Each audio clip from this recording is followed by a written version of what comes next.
like to say is I am tremendously impressed and inspired by you all. Like I said in our chat group a few days ago, oftentimes, or most of the time, not oftentimes, the world only ends up celebrating people whose faces are in front. You know, you see people attend shows like Big Brother Africa, Big Brother Nigeria, and they come out from these shows and all of a sudden they are celebrities. Personally, doesn't make any sense to me. How, because you spent 3 months in a show in a house, most of the time being ridiculously over dramatic and specifically and deliberately stupid, you come out of a show like that and you are a celebrity.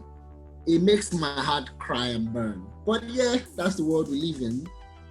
While people who are doing grassroots good work, people who are changing their communities, people who are driven for social change, people who are interested in truly making a difference in this world are not giving 1/4 the view time that individuals who come out of shows like Big Brother are given. And then for the next 1 year, up until the next Big Brother, we are daily inundated with gists about the lives of these people, as if we, pardon my French, fucking care. But yeah, it's the world we live in. But I want to tell you that I'm truly proud of all the work you have done. And though many of us might never in our lives get celebrated on big screens or on big billboards, even though we all desire to be that our work attains that level of visibility, I want you to take, one thing I want to take away from these 9 weeks we have spent together is visibility does not equal impact, right?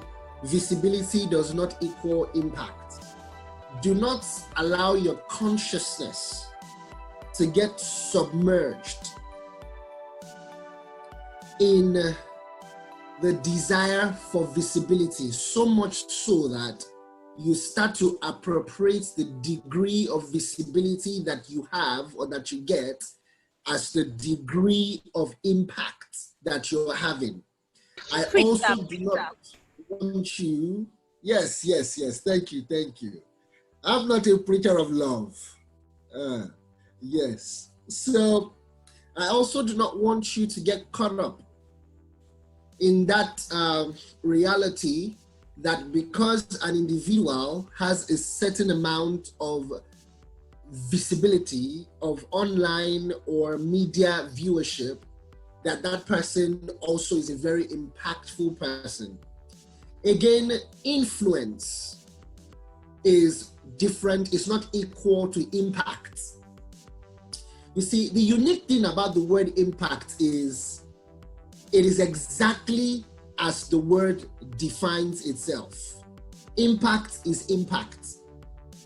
You can say that a person that has influence, for example, that influence can be viewed from different points of view. So for example, simply Thatcher, pardon me, or Mercy, that's her name now, the girl that won Big Brother, you can say they have a lot of influence.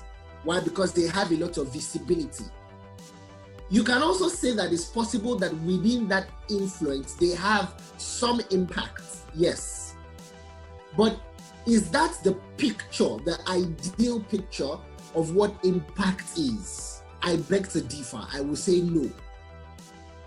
Impact is work that actually positively changes and contributes to a person's life and contributes to the advancement and progress of this world.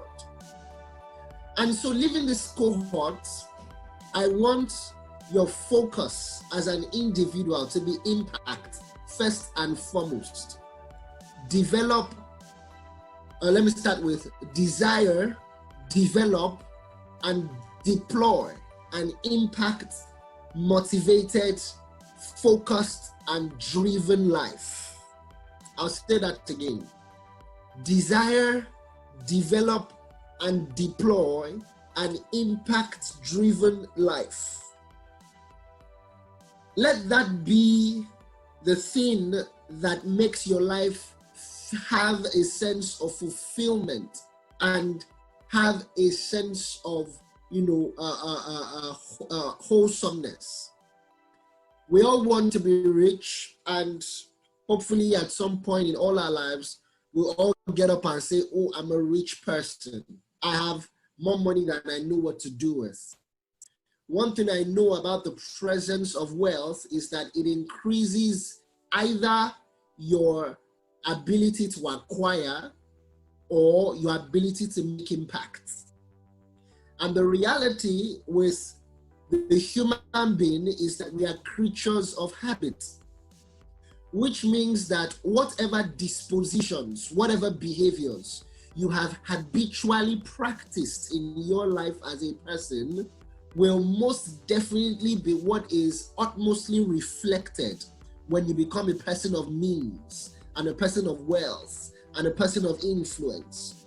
At the end of the day, your life will reflect your values. End of story. And so I would really, the little things that we thought in this, simplistic as they may have sounded and they may have been, please do the work of internalizing that knowledge in your life as a person. Let knowledge be translated to deliberate and definite action. And let action be translated into habits. Let the desire and the deployment of impact as a person in your life become a habitual function of your person. Habitualize it. Let it become a part and parcel of you. And so as you go on in your life, as you acquire means, as you acquire influence, as your wealth grows, because you have habitually practiced impact will remain one of the core things that reflects through you at that phase and stage of your life.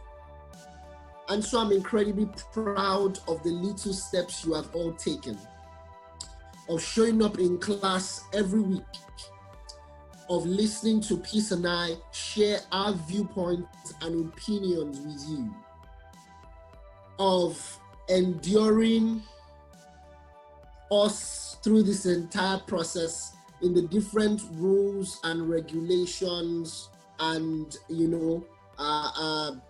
the entire process and procedure we threw at you, of being humble enough to listen to us and to act in accordance to the things that we provided as guides and opinions to you. Truly, to be a part of what you've been a part of and to do what you have done with your time and your resources, truly is greatly significant of high levels of humility.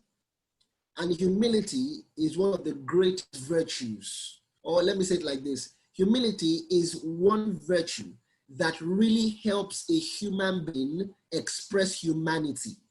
Because not every human has humanity. When you hear the stories of 3-year-olds being raped, of 9-month-old babies being raped, there's no humanity in that. When you see what caused the outcry, the George Floyd mother, and that cop that had his knee on his neck while the man cried out, "I can't breathe." While the man cried out, a fully grown man in his 40s crying out, "Mama," crying out for his mother, up until he died. There's no humanity in that story. There's no humanity in the video that I'm sure we have all watched by now. So that was a human being who lacked humanity. And I can tell you one thing I've discovered is where you find the expression of humanity, you always find humility. And so to have gone through this process exercising the humility that you have exercised is, of great importance and worthy of great mention. So thank you, everyone. Like Toyosi mentioned, it is amazing that we have gone through this first cohort together, and we have that alumni thing set out for everyone. For those of you who would like to join Kuwaza Africa in making more impact, taking more people through the process that you've been through and evaluating that process and making that process better, because we do agree that it can be better. We don't want you guys to just tell us, oh, it was great. Oh, no, tell us how we can do it better. Give us feedback, because it's about growth. It's about, humility. It's about collaboration. It's about participating together to do more. And so we don't want you guys to put us in a position where we know all and we see all, because we don't, right? Which is why we're putting out this alumni network, because we're in that alumni network communicating to everyone that we, Peace and I and KOC, have limitations, right? We have started this, we have put up this platform, but we don't have all it takes. We can't see everything that can truly make this organization one of tremendous impact. And so our alumni network is how we are welcoming your participation, welcoming your ideas, welcoming your input, welcoming your perspectives in taking what we have done with you and making it available to as many people, many other people as possible, across cultures, across borders, and across the nations of the world. So thank you everyone once again, and I truly wish you all the best as you continue in your endeavors. Thank you.